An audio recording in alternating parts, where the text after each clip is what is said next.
पूरी चर्चा पर सरकार का जवाब तो कल मैं दूंगा, परंतु अब तक जो चर्चा हुई है उसमें कुछ चीजें ऐसी उभर कर आई है जिसको सुनकर मुझे लगता है कि आज रात के लिए भी देश की जनता में कोई भ्रांति नहीं रहनी चाहिए। तो वो चीजों की स्पष्टता करने के मर्यादित उद्देश्य से मैं यहां पर खड़ा हुआ हूं। माननीय अध्यक्ष जी, एक सबसे बड़ा नैरेटिव खड़ा किया जा रहा है, भ्रांति फैलाई जा रही है कि ये जो 3 विधेयक है, संविधान संशोधन विधेयक और 2 कानून, डिलिमिटेशन का और संघ क्षेत्र के चुनाव के कानून में बदलाव, वो आने से दक्षिण की क्षमता लोकसभा में बहुत कम हो जाएगी और हमारे दक्षिण के राज्यों को बहुत बड़ा नुकसान होगा। मान्यवर, मैं बिल जो सदन के सामने है, अब सदन की प्रॉपर्टी है, इसका प्रैक्टिकल इंटरप्रिटेशन कर कुछ चीजों को मैं बताना चाहता हूं। कर्नाटक राज्य में 543 के सदन में अभी 28 सीटें हैं और सदन की 543 सीटों की संख्या के 5.15% कर्नाटक के सांसद यहां पर आते हैं। ये बिल पारित होने के बाद, संविधान संशोधन होने के बाद कर्नाटक की संख्या हो जाएगी 28 से बढ़कर 42 और प्रतिशत लोकसभा में 816 में हो जाएगा 5.14। तो जरा भी नुकसान कर्नाटक को नहीं होगा। दूसरा राज्य है आंध्र प्रदेश, इनकी अभी 25 सीटें हैं आंध्र प्रदेश की और अब की स्थिति में उसका प्रतिशत प्रतिनिधित्व 4.60 है, 4.60।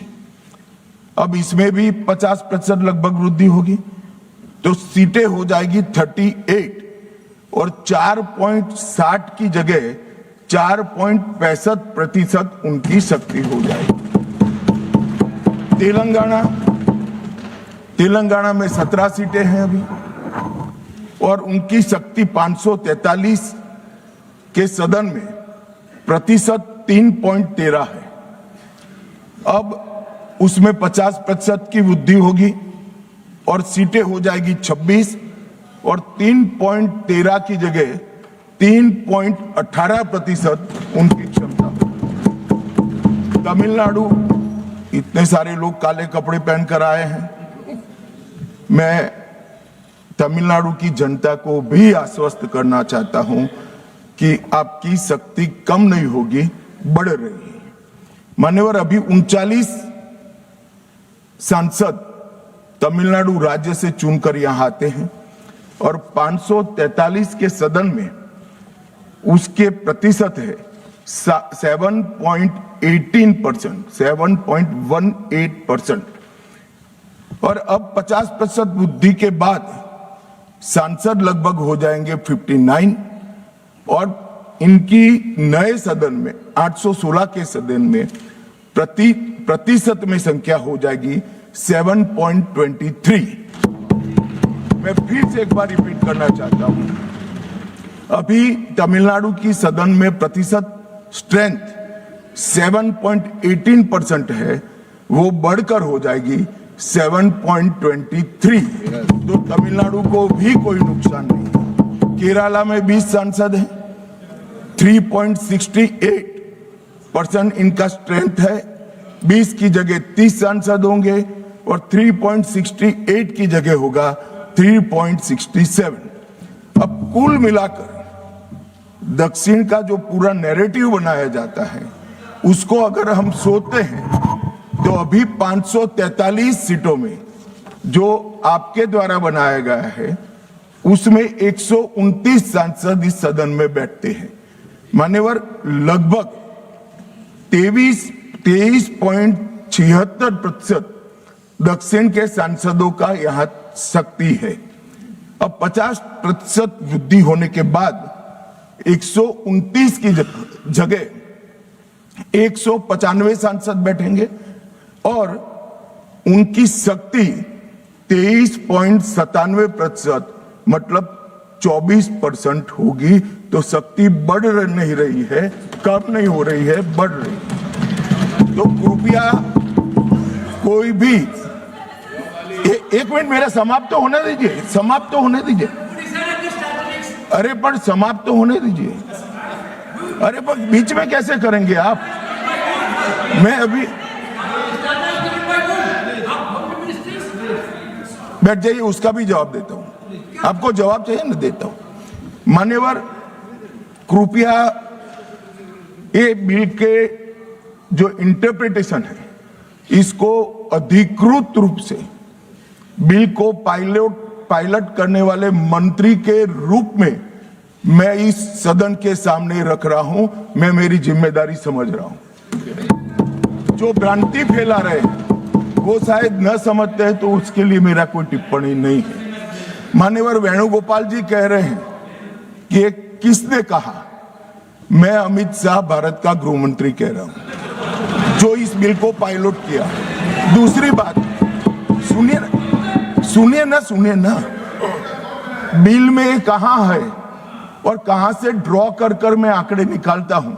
मैं कल उनको जब डिटेल जवाब दूंगा तब बता दूंगा, मगर वो सुनने के लिए बैठे वॉकआउट ना कर जाए। बाकी मैं डिटेल केजी के बच्चे को समझ में आए इतनी सरलता से इनको मैं समझा दूंगा। उनको धैर्य से सुनना चाहिए। मान्यवर, इन्होंने कहा कि जाति जनगणना नहीं कराना चाहती है सरकार। इसको भी मुझे स्पष्ट कर देना चाहिए। सरकार की कैबिनेट ने नरेंद्र मोदी जी के नेतृत्व में जाति जनगणना करने का निर्णय कर लिया है। अगली जनगणना जाति जनगणना होने वाली है। एक भ्रांति फैलाई जा रही है कि अभी जो प्रश्न पूछे जा रहे हैं उसमें जाति का जिक्र नहीं है। मान्यवर, जनगणना जिनका डिटेल अभ्यास है उनको मालूम होगा, जनगणना 2 हिस्सों में होती है। पहले सभी मकानों को इंगित किया जाता है और उसके बाद में जो बिल्डिंग्स होते हैं इसके अंदर रहने वाले बंदों को इंगित किया जाता है। तो बिल्डिंग की अभी तक कोई जाति की व्यवस्था हुई नहीं है, होगी तब इसको भी गिन लेंगे। अभी तक बिल्डिंग की कोई जाति व्यवस्था नहीं है। मान्यवर, जब व्यक्तियों की जाति गिनी जाएगी तब जाति जनगणना का सवाल आएगा। ये भी मैं आज पूरी तरह से स्पष्ट कर देना चाहता हूं। मान्यवर, उन्होंने कहा कि 850 का आंकड़ा कहां से आया, ये मैं समझाता हूं। 850 का जो आंकड़ा है मान्यवर, वो इस तरह से बना है कि काल्पनिक रूप से सोच ले कि 100 सीटें हैं। अगर 33% माताओं को, मातृशक्ति को आरक्षण देना है तो उसमें 50% बढ़ाते हैं तो सीटें होती है 150, और 150 जब होती है इसका 33% करते हैं तो 100 सीटें ऑटोमेटिकली हो जाती हैं। जो 543 सदस्य बैठे हैं इसमें 50% वृद्धि होगी। इसका 33% जब माताओं के लिए रिजर्व हो जाएगा तब 543 की 43 ओपन सीटें होगी जहां पर भी महिलाएं लड़ सकती। तो ये 50% इस तरह से आया है।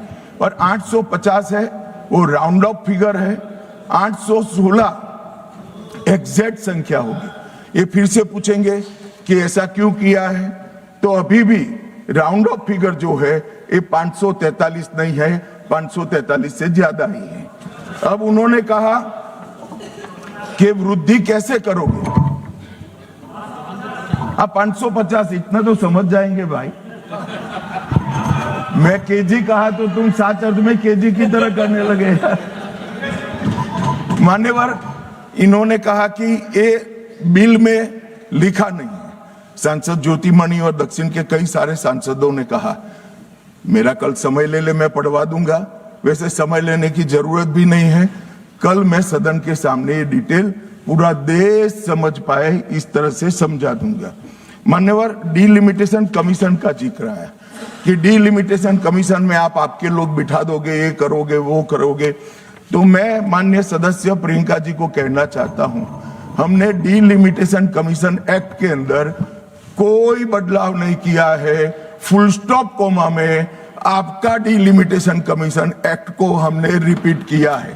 अगर आपने उस वक्त मैनिपुलेशन किया है तो मैं इतना कह सकता हूं, आप कह रही हो कि इससे मैनिपुलेशन होगा, तो आपने अगर उस वक्त ये एक्ट का उपयोग कर कर मैनिपुलेशन किया होगा तो मैं इतना कर सकता हूं कि हम नहीं करेंगे और मैं कुछ नहीं कह सकता। मान्यवर, एक वाक्य आया कि तमिलनाडु बंगाल में चुनाव हो रहे हैं और ये नया एक्ट आ गया। मान्यवर,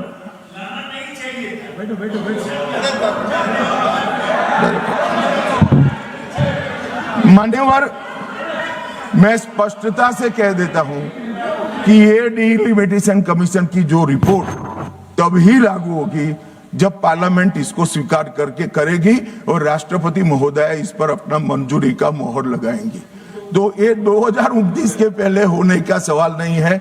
29 तक भी जो चुनाव होंगे वो सारे पुरानी सीटों पर ही होंगे, पुरानी व्यवस्था में होंगे। तो अखिलेश जी को भी डरने की जरूरत नहीं है। यहाँ 27 की बात कर रहा हूं, यहाँ हालांकि वो जीतेंगे नहीं, वो अलग बात है, मगर डरने की जरूरत नहीं है। यहां पर कहा गया कि सत्ता बनाए रखने की लालसा में ला गया है। मान्यवर, ऐसा जो लोग कहते हैं कि कुछ नेता 130 करोड़ की आबादी के जनमत को मैनिपुलेट कर सकते हैं, वो हमारी शक्तियों के आकलन बहुत ज्यादा कर रहे हैं।